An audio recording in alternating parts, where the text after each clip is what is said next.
मनुष्य के जीवन में कितनी कठिनाइयां आती हैं, एक से एक बढ़कर जटिल समस्याएं आती हैं कि मेरा भविष्य क्या होगा, मेरे संतान का भविष्य क्या होगा, क्या मेरा ऋण चुक पाएगा, क्या मैं भविष्य में अपना इच्छित लक्ष्य पा पाऊंगा।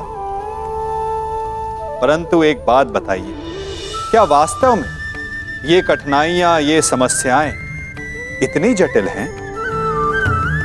क्या इनमें इतनी शक्ति है कि ये आपका मार्ग रोक सके? क्या इनका उत्तर पाना इतना जटिल है? नहीं, तनिक शांत मन से विचारिए। कई बार उत्तर इतना जटिल नहीं होता जितना कि प्रश्न। वास्तविकता में आपके मन में जो प्रश्न है वो जटिल है, किंतु उत्तर तो बड़ा सरल है, और वो उत्तर है कर्म। कर्म कीजिए और धीरे धीरे आपके मन में जटिल प्रश्न और आपके मन की जटिलता दोनों ही समाप्त हो जाएगी।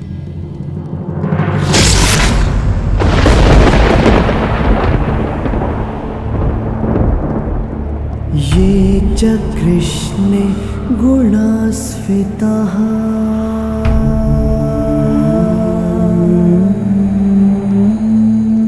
पाण्डवेषु च ये गुणाः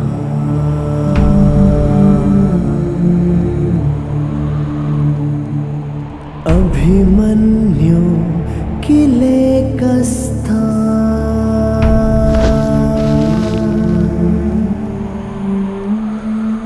दृश्यन्ते गुणसञ्चयः।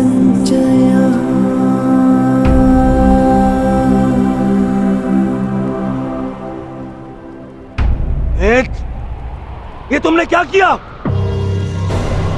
मैंने कहा था मुझे इसकी चीखें सुनाई देनी चाहिए। इसके प्राण अभी नहीं लेने हैं। सूर्यास्त नहीं हुआ है। सूर्यास्त हो चुका है।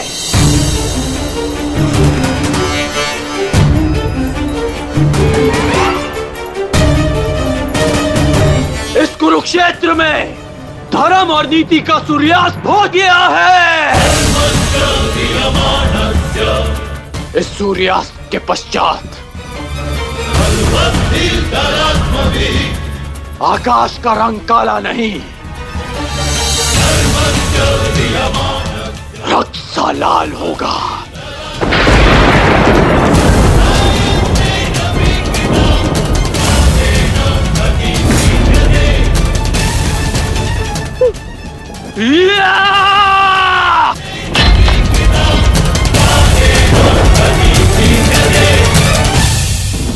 बधाई हो मेरे होने वाले सम्राट।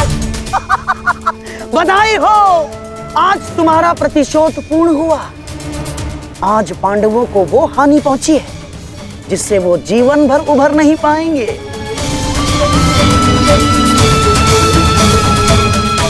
मामा श्री, इन पांडवों के मुख पर मुझे प्रतिदिन यही भाव चाहिए।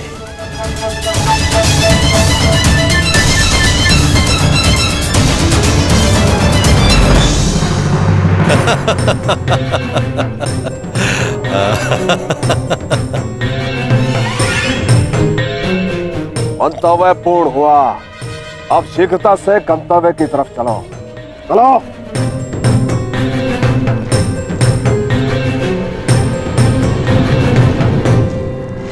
अभिमन्यु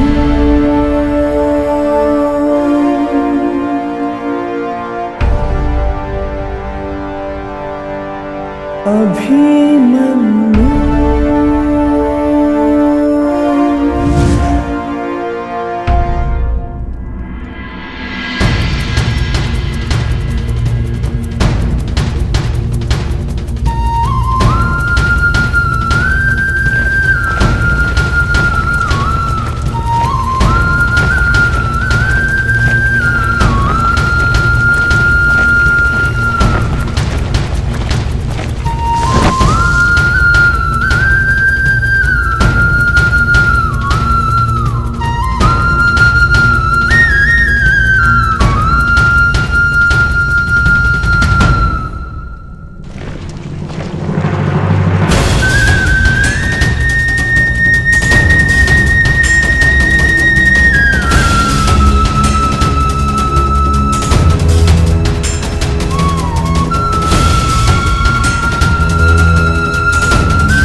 मेरे लिए सबसे बड़ा दंड क्या होगा?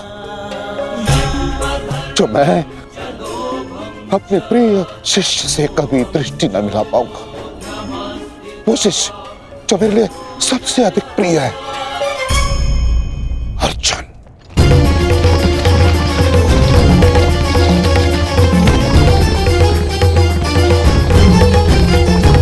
गति बढ़ाइए माता। गति कितनी भी बढ़ा लीजिए काकाश्री, कोई लाभ नहीं, क्योंकि कोई भी रथ समय में उल्टा नहीं जा सकता। वासुदेव, अब तक मैं सब कुछ देख रहा था, परंतु अब रहा नहीं गया। प्रभु, मेरे मन में कुछ संदेह है। मेरी मृत्यु धर्म स्थापना के लिए आवश्यक थी, परंतु क्या उस वीर का अंत भी आवश्यक था? क्या आप उसे टाल नहीं सकते थे? ईश्वर भी समय से परे कहाँ है बारबरीक? परंतु ईश्वर स्वयं समय भी है ना? किंतु ये समय ना प्रश्न करने का है और ना ही अवसर उत्तर देने का।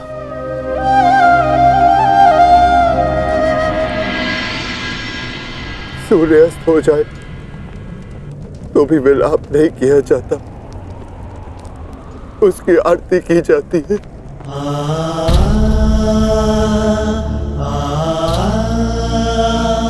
आज आपके प्रिय शिष्य के पुत्र ने आपके द्वारा दी गई शिक्षा को सार्थक कर दिया, जो आपने अर्जुन को दी, और अर्जुन ने अभिमन्यु को। आज हम सबके मन भरे हुए हैं, परंतु कांधे ऊंचे, और अब हम में से कोई नहीं रोएगा।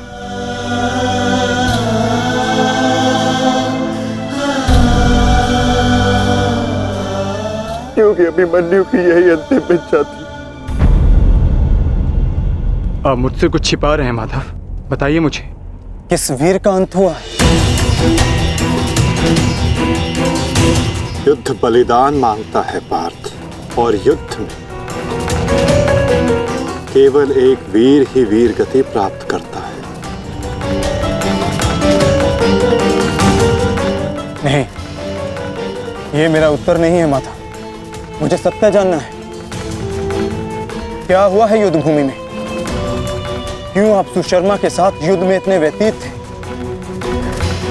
क्यों मेरा मन इतना अशांत है? क्यों मैं भय से इतना कांप रहा हूं?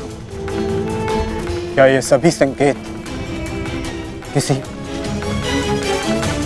अपने की मृत्यु का भान करा रहे हैं? जब तुम्हें सत्य का भान हो चुका है पार्थ, तो क्यों तुम मुझसे असत्य बुलवाना चाहते हो?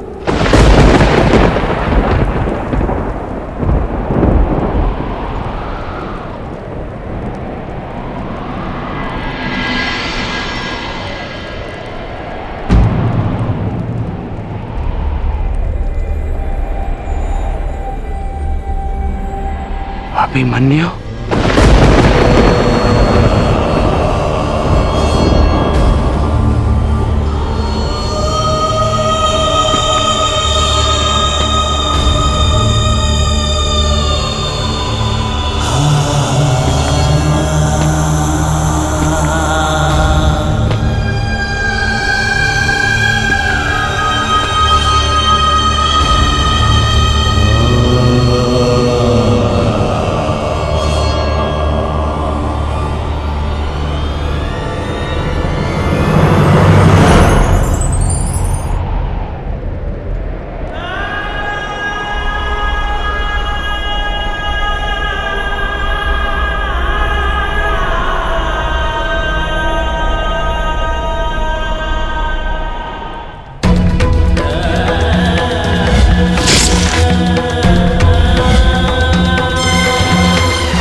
ये रक्त हाथ से जा क्यों नहीं रहा? ये रक्त हाथ से जा क्यों नहीं रहा?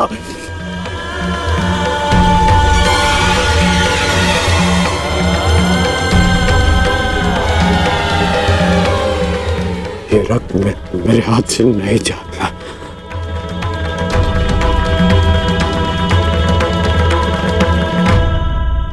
क्या ये सत्य है कि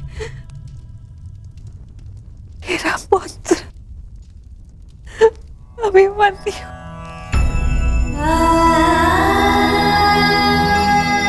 कर्ण, क्या ये सत्य है?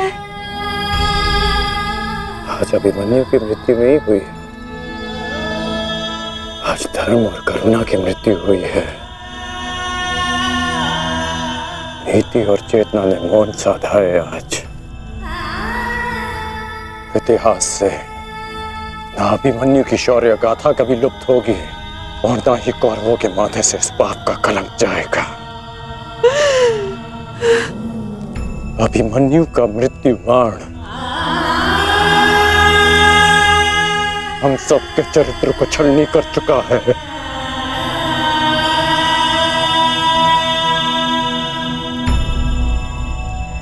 मत राजमाता, मत रोइए आप।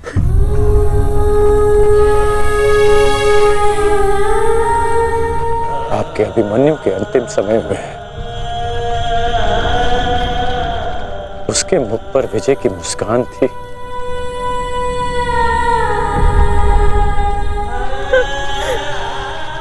मेरी आपसे विनती है, मेरी एक विनती स्वीकार लीजिए। आज आप राजमाता नहीं, अपने पुत्रों की माता होने का धर्म निभाइए। आपके पुत्रों को आपकी आवश्यकता है।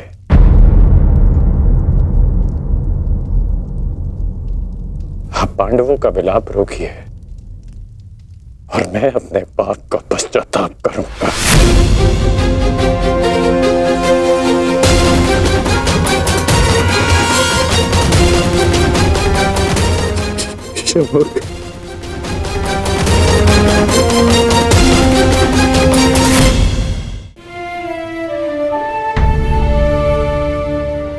अभिमन्यु का शव उठाइए सम्राट, सम्मान सहित उसका अंतिम संस्कार करना है। जिसे कंधे पर बिठाकर हस्तिनापुर के सिंहासन पर बिठाना था, उसे कंधे पर लेटाकर चिता तक कैसे लिया जाएगा? कैसे? क्या उत्तर दूंगा मैं पांचाली को कि उसका पुत्र इस संसार में नहीं रहा? कैसे समझाऊंगा मैं उत्तरा को कि उसका पुत्र अपने पिता का चेहरा कभी नहीं देख पाएगा? क्या कहूंगा मैं अर्जुन को कि उसके भाई उसके पुत्र की रक्षा नहीं कर पाए?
ये च कृष्णे गुणास्फिताः। मैं आपको विश्वास दिलाता हूँ पिताश्री कि युद्ध भूमि में आपकी कमी शत्रु को अनुभव नहीं होगी। जब आप सुशर्मा का नाश करेंगे तो आपके पुत्र की शौर्य की कीर्ति आपका स्वागत करेगी।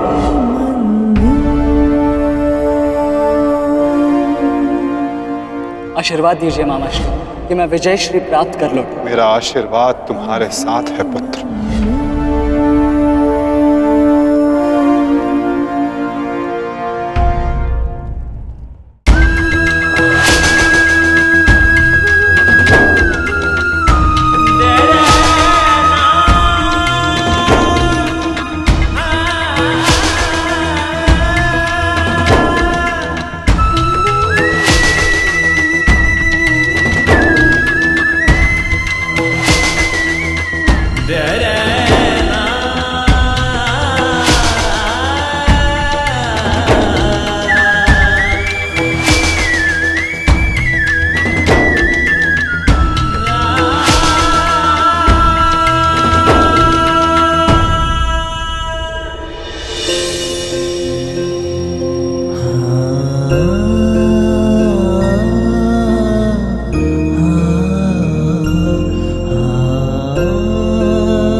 अभिमन्यु, पुत्र मैंने सुना कि किस प्रकार तुमने अभेद्य चक्रव्यूह को भेदा।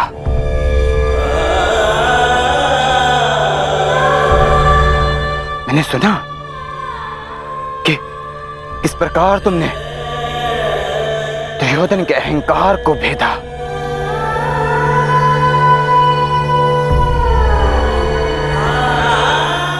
सुना कि किस प्रकार तुमने अपनी माता के अपमान का प्रतिकार किया।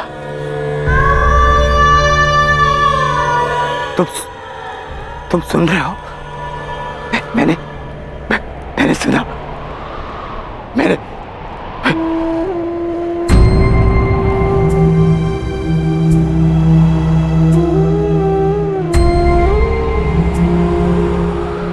को भेदने की कथा पूरी क्यों नहीं सुनाई?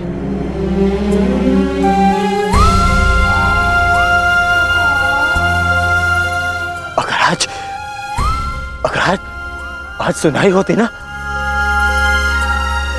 तो मेरा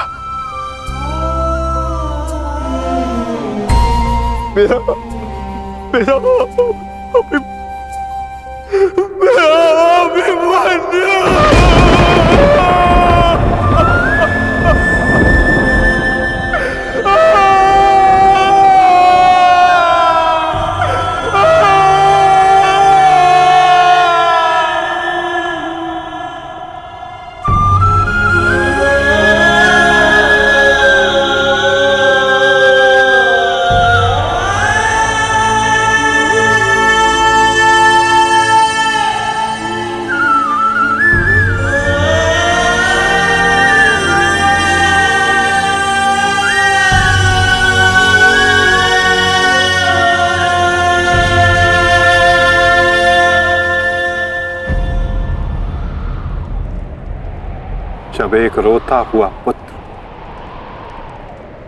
अपने पिता के समक्ष एक योद्धा बनकर प्रस्तुत होता है तो उसके पिता के लिए बड़े गर्व की बात होती है।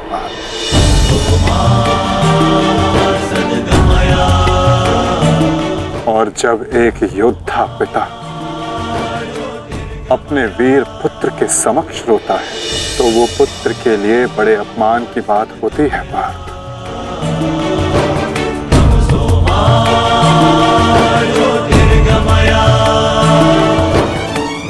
और मेरे भांजे अभिमन्यु का अपमान मत करो पार्थ। आज अभिमन्यु जो बन गया है वो कोई योद्धा नहीं बन पाता।